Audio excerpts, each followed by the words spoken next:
Well, first off, I'd say when it comes to Twitter and social media, be careful when you start, because I got CIRA 001 years ago when I was just fooling around wondering how this thing worked, and now I've been stuck with CIRA 001, which I get harassed about in the internet community all the time.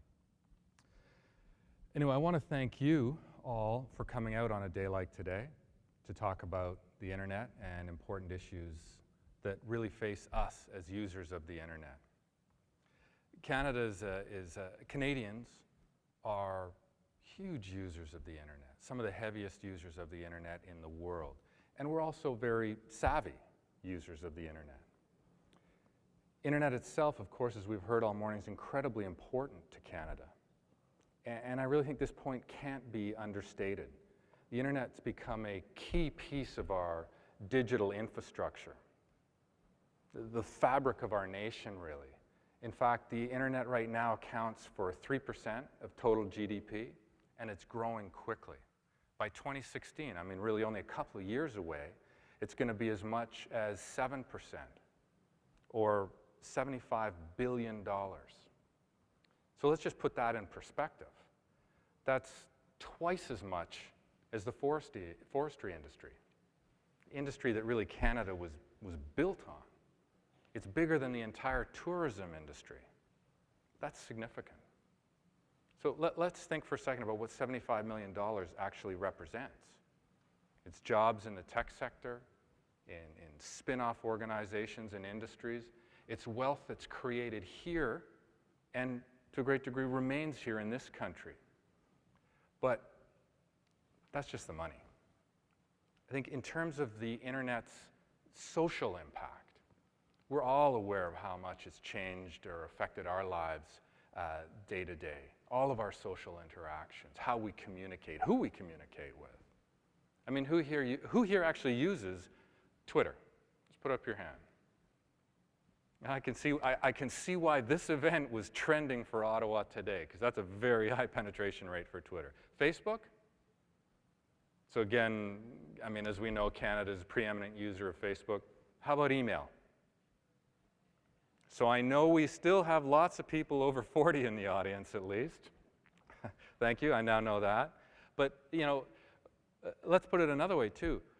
When was the last time you sat down and actually wrote a letter that, you know, you put in an envelope and put in the mail? Anybody remember that? I honestly can't. I was thinking about it. I'm like, I don't know. I can't actually put a date on when that happened, not including bills. Okay, bills happen all the time, but like a real letter. So the internet itself has really fundamentally changed how we communicate with each other. And as I've said, Canadians are among the heaviest users in the world of the internet. And I think the fact is that the internet is probably the greatest driver of social change and economic change that the world has ever seen. You know, and Jennifer Stoddart earlier today said that, you know, since the printing press, the internet has been, you know, done more than anything since the printing press. Well, I'd throw in the steam engine, the Bible, whatever your version of it is. I'd say I could make a pretty compelling case that it's done more for social and economic interaction around the globe than any of those things. Fundamentally, it's become the great equalizer. I mean, it really brings voice to the voiceless and opportunity to all, no matter where in the world you are. And as Canadians, I mean, clearly we have a love affair with the internet. Let's face it, we're a digital nation. I mean, forget the images of mountains and tundra and forests. I mean, I think the image of Canadians now is a smartphone. Right? Who has smartphones? I'm expecting everybody, right? Who's got a Galaxy? There's a few of you out there, all right. iPhone? A lot of you out there, but you know, that was last year's technology, all right? BlackBerry 10, that's tomorrow's technology. I love it, it's fantastic. But seriously, I'm not here to be a shill for BlackBerry, even though I think they've made a great product. I'm here for Canadian technology, and I think we should all have BlackBerries. But anyway, we'll have that argument over cocktails later. You know, one of the challenges with Canadians and technology, too, is we're surrounded in it. We use it, you know, we build it, we sell it, But we rarely engage in discussions about who really controls the internet, one of the underpinnings of everything technology that we do, and how it's governed. And I certainly believe that the internet, and I think we'd all believe, particularly in this room, that it's become such an ubiquitous part of everyday lives, of Canadians' lives, that most people just don't really think about it that much. I mean, when was the last time you actually gave thought to who's behind the pipes and plumbing and how that's all organized and who's running it?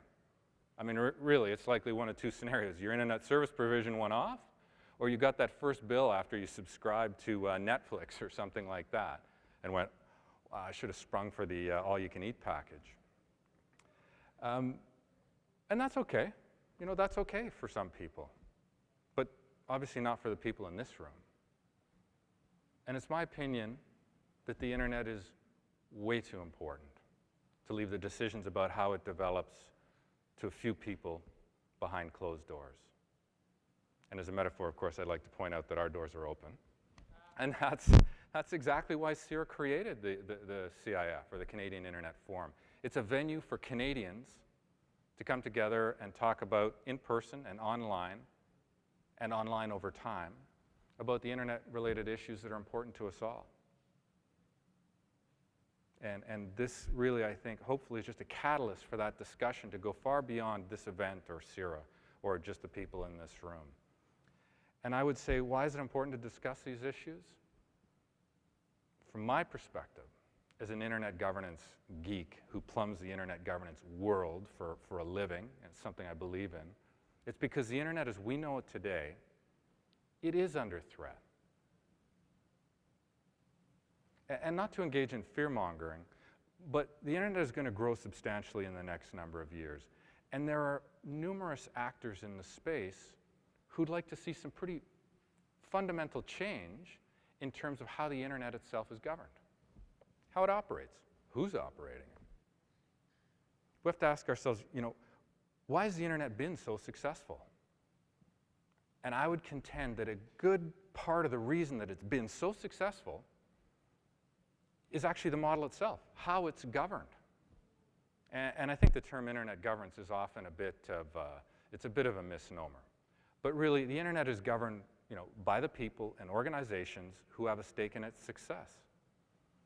The governance model is usually referred to as the multi-stakeholder model, and it works. I'd argue that the multi-stakeholder model is the reason for the internet's continued egalitarian landscape and overall success in putting more than 2 billion people online in a decade. It's the model that really has enabled 2 million people, or 2 billion people rather, to get online. Why does it work? It's because the myriad of stakeholders, all of us, engineers, marketers, coders, civil society, security experts like Bill, and so on, have a voice alongside the traditional actors of nation states, of big NGOs, of big corporations. It's a complicated web of stakeholders, and although it may appear chaotic from time to time, and sometimes it actually is, it's been a success overall. And to give you an idea of what this web looks like, I'd like you to check out this diagram from our friends at the Internet Society. Now, I don't expect anybody to read anything on that. I can barely read it here, and I got 52 inches right in front of me. But the point is that that's the internet ecosystem. It's a complicated web, but it shows all the different people and organizations and stakeholders who need to be at the table when important decisions about the internet are made, and that those people are present. I think it also really clearly demonstrates that the power and decision-making around the internet is decentralized, that it has many stakeholders who all can have a voice, and that decisions can be made by a group of informed stakeholders at a, albeit relatively rapid pace, and relatively free of undue political interference in an environment like that, where there are many competing and balancing players involved. But that ecosystem is in jeopardy. In the internet governance world, I think 2012 will go down as nothing short of incredible. Incredible. I mean, we kicked off the year with the Stop Online Piracy Act, commonly known as SOPA, which is domestic legislation in the US. But it created not only a domestic, but a global backlash, including a number of the world's largest sites that went dark in process. You know, Wikipedia, many others. And that protest and backlash resulted in SOPA being killed. I mean, when was the last time a well-oiled, well-funded, well-lobbied piece of legislation in the US failed? I can't list one. And yet SOPA died because of public outcry. In Canada, we had a smaller version of something like that. We had Bill C-30, which has been talked about a bit today, the Protecting Children from Internet Predators Act. I think Steve Anderson has talked about it. And it was quietly killed just earlier this month. And the government cited public pressure, primarily coming from the internet. Also, ICANN, which is the global organization that really coordinates and administers the internet globally. It's right at the heart of how this whole thing works. It appointed a new CEO, a man named Fadi Chahadi, really interesting guy. And he comes in after 3 troubled years, some would argue, maybe, as a result of his predecessor. But he brings a brand new sense of openness and transparency to the ICANN fold. I would say, a real commitment to meaningful and open discussion, to really live the multi-stakeholder model again. 2012 was the year that the global internet governance world came to Canada.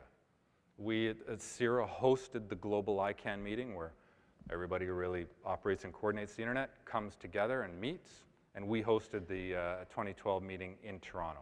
One of the biggest ICANN meetings ever held, and by all accounts, quite successful. But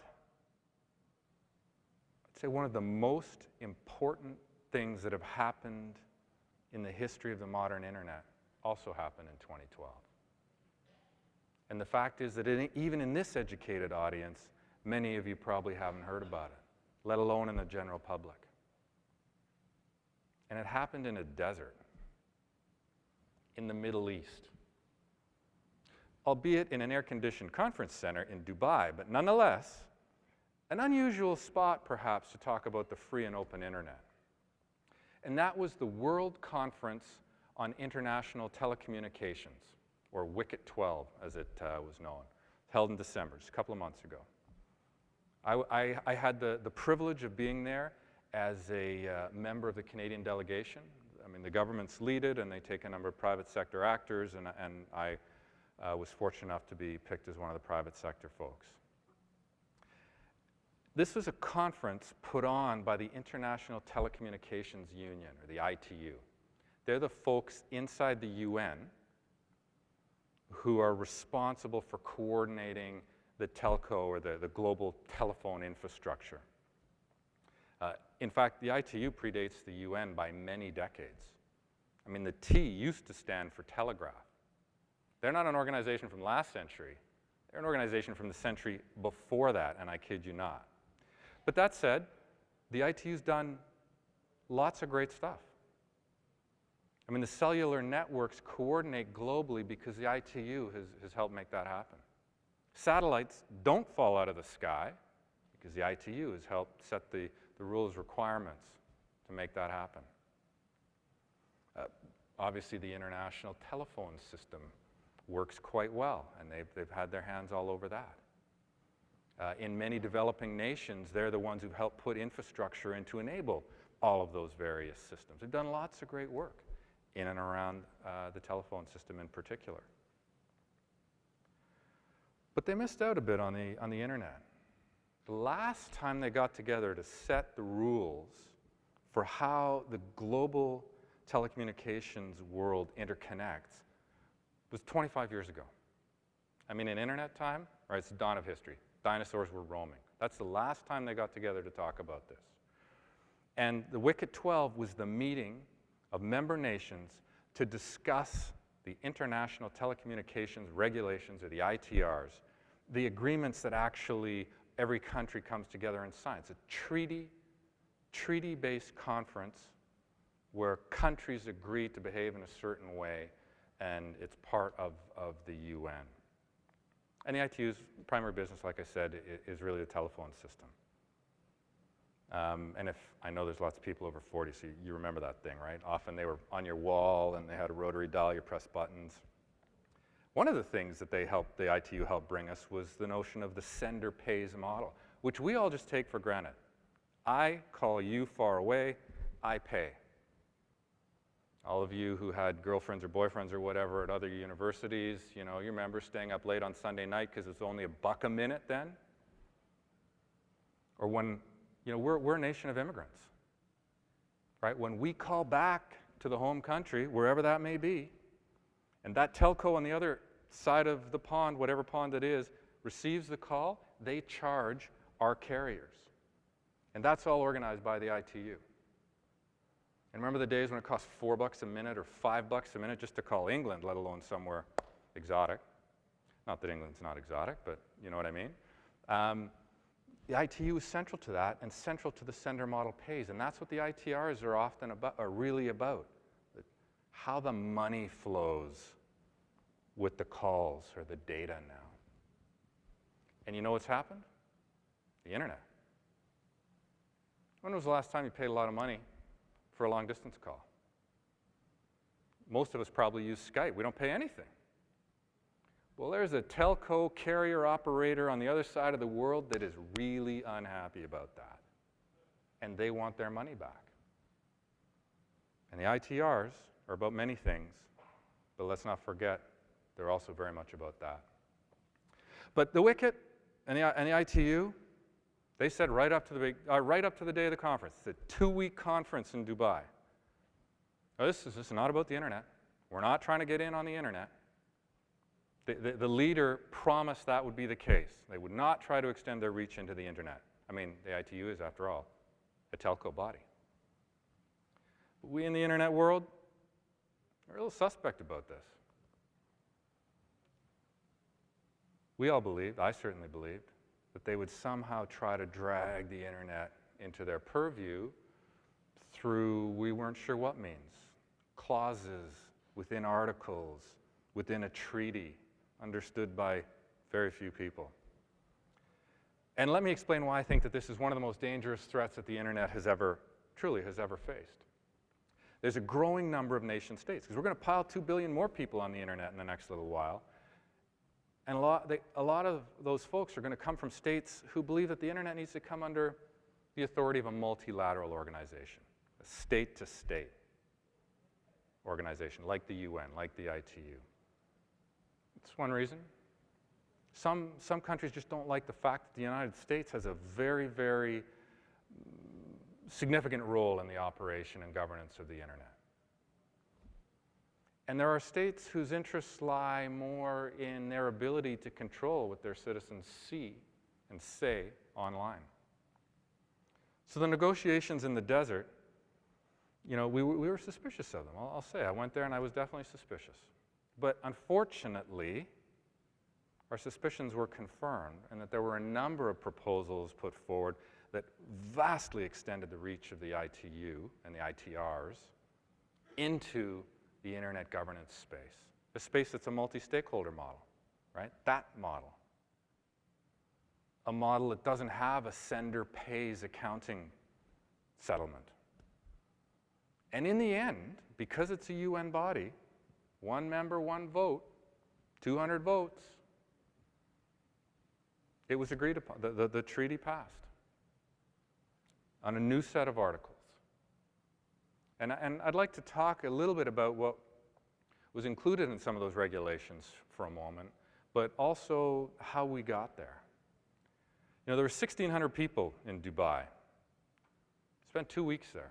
1,600 new telco friends. We're all in a giant place, bigger than this, all with headphones on. 1,600 people. It's silent.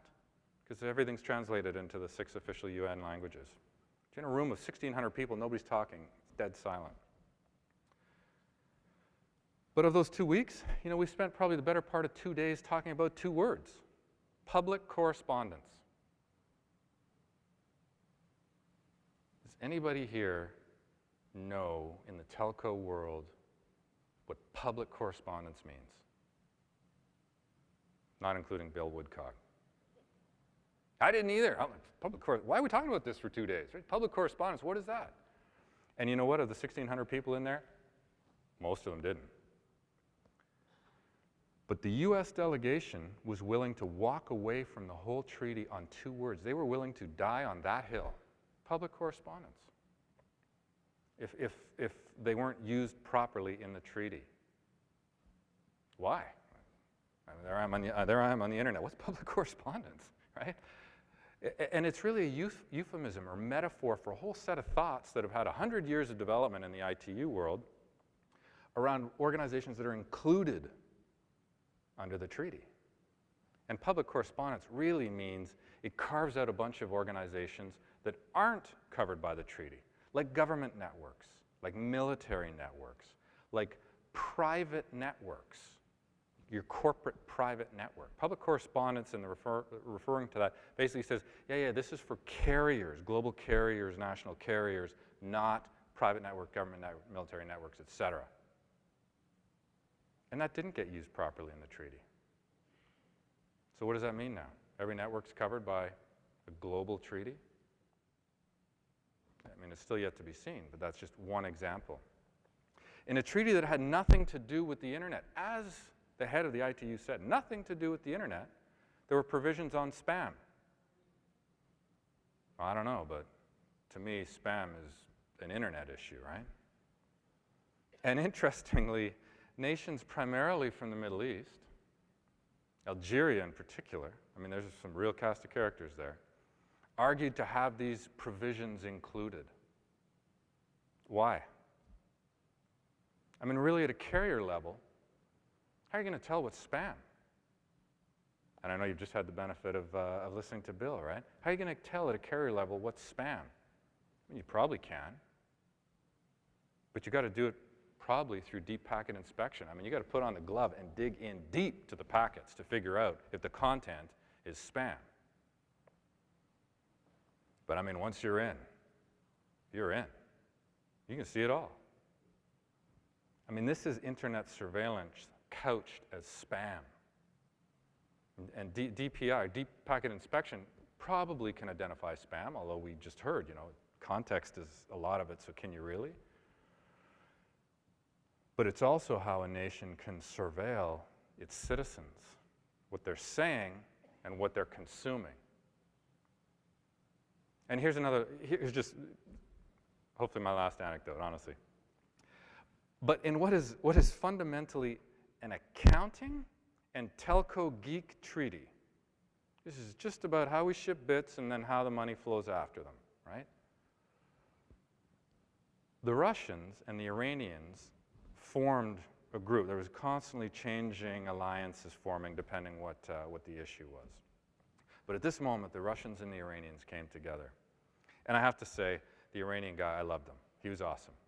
I mean, it was so cynical, but he was an older gentleman, perfectly fluent in English, incredibly articulate, great dry sense of humor, knew all the rules, knew how to work that game like nobody else. So was schooling the chairman of a 1,600-person convention, and he was right. I mean, you couldn't help but like the guy, even though when you actually listen to the content, you just shake your head. But the Russians and the Iranians came together to argue for the inclusion of a human rights clause in a technical and accounting treaty. Okay, let me back up. The Russians and the Iranians are arguing for human rights in a technical and accounting treaty. I mean, I can't make that up. I would never dream to make that up. It's crazy, right? But why? Well, what happened is the U.S. has to stand up and say, we can't have human rights clauses in a technical and accounting treaty. I mean, come on. So what happens? It's an opportunity for some states to embarrass or use for political purposes the actions of other states. Can you imagine the headline in Moscow the next day? Russia stands up for human rights in Iran and Tehran. Great Satan against human rights. I mean, this is a little out of my day-to-day job when I'm thinking about these things, but honestly, it was absurd. And you know, in a sense, in it goes. Counting technical treaty, human rights. I'm all for human rights, but there?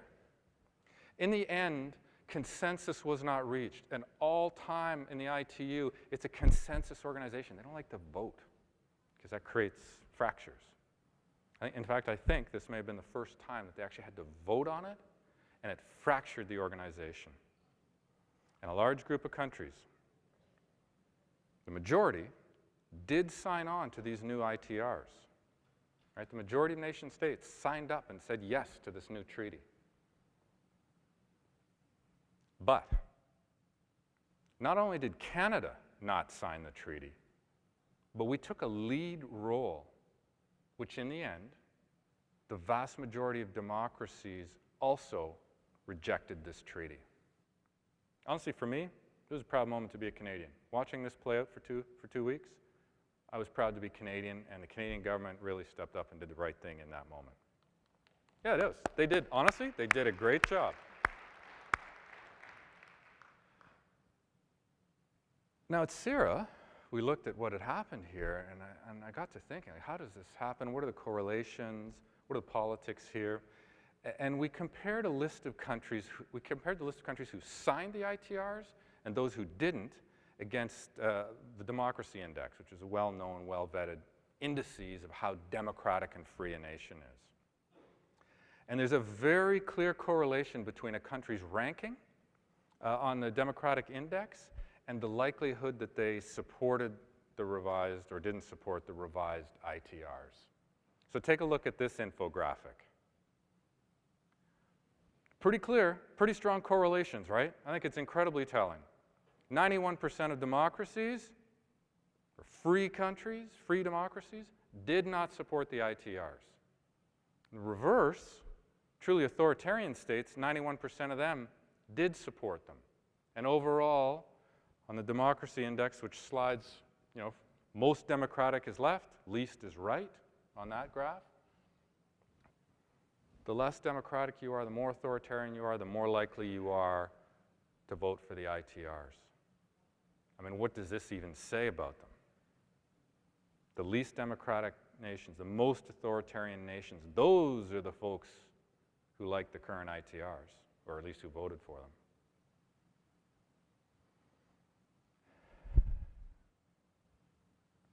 You know, within these ITRs, without a doubt, the ITU extends its reach over the internet. Remember, remember in the UN and in the ITU, decisions are made by one member, one vote. And of the 200 nations that make up the ITU, only 55, roughly, meet that democratic definition by the Democracy Index. So what would happen if you replaced the current multi-stakeholder model with a treaty-based one, like the ITU or the ITRs? You'd be removing key stakeholders from the ability, or the ability of those key stakeholders to really participate in the decision-making in the best interests of the internet. You would move the internet into a decision-making framework that's not free of political interference. In fact, if my real exposure to this is of any guide, rife with political interference that has nothing to do with the actual benefit and healthy functioning of the internet. And you put the internet into the control of nations who may not value democracy and openness as much as we do, as is evident on the infographic, in a one-member, one-vote environment. And I think this in itself should give us pause. And it's not just about who controls the internet. Right? I mean, 2 billion new people are going to come online. They're going to have different ideas, and we need to accept that. And we need to encourage it and embrace it, because unleash 2 billion more people on the internet, who knows what they're going to what they're going to create, the innovation they're going to unleash, what they're going to bring to us and we're going to bring to them, right? But the model, you know, really it's about the very philosophical underpinnings of the flow of information globally. And who has access to it and who doesn't? And I certainly believe the internet really is for the people, and it's by the people. Look at all the social media. I mean, we've talked about it all morning, right? The content is mostly from us, one at a time, blogs, tweets, whatever, personal websites. And we need to make sure that it is governed with this in mind, that it's truly a bottom-up, organic entity. And all the people who use the internet today, all 2 billion plus of us today, we should be able to have some voice in it. And I believe that the days of the decision-making about the internet happening behind closed doors or in isolated rooms without public knowledge are definitely over. You know, that's why SOPA was killed. That's why C30 was killed. That's why the majority of the world's democracies didn't sign up for the ITRs. We're at that fork in the road in the development of the internet right now. And there's no guarantee that we'll take the path that will result in the preservation of the free and open internet that utilizes the multi-stakeholder model as we've known to date. That doesn't mean the internet's not going to evolve and how we operate it's not going to evolve. But when it comes to the fundamental core model, you know, I think we have something that's worth preserving. Wicket 12 was a single event in an ongoing power struggle. And this isn't just a fork in the road. I would argue that we're actually standing at the precipice of something here. That we're standing at the precipice of a paradigm shift, right? And I know, because I've checked already, a few of us are old enough in this room to remember what it was like growing up in the 80s. And it wasn't just all cheesy hair bands and big hair. You know, we still had the Cold War. Remember that? We still had the Cold War. Those of us who grew up in the 80s and earlier, you know, we lived in the Cold War, which was a showdown of ideologies. And for better or for worse, it was a global rule set we all understood, right? We may not like it, but we all understood that rule set, right? I got a bunch, you got a bunch, nobody better do anything, and okay, there's the rules, right? We all knew it. Then the Berlin Wall came down. Those rules no longer really applied. But we didn't really act on it. We had a set of rules that, in a sense, imposed on us down the road a bit, and now we find ourselves in a post-9/11 world. If we knew back in the 90s, just after the wall came down, what we know now, I think our course of action might have been different about trying to structure a different global rule set. I think we would have created in that security environment a different rule set that would have carried us positively and constructively through the 20 years since and beyond. But instead, we're muddling our way through a rule set we don't completely understand. It's still shape-shifting around us. And I know it's a bit of a tangent, a bit esoteric, but it's for this reason that we need to thoroughly understand where we're going with the rule set that governs the internet. There's not that many global entities that we need to have global rules for, but the internet is one of them. And it's become too important to be something that we leave to technocrats behind closed doors.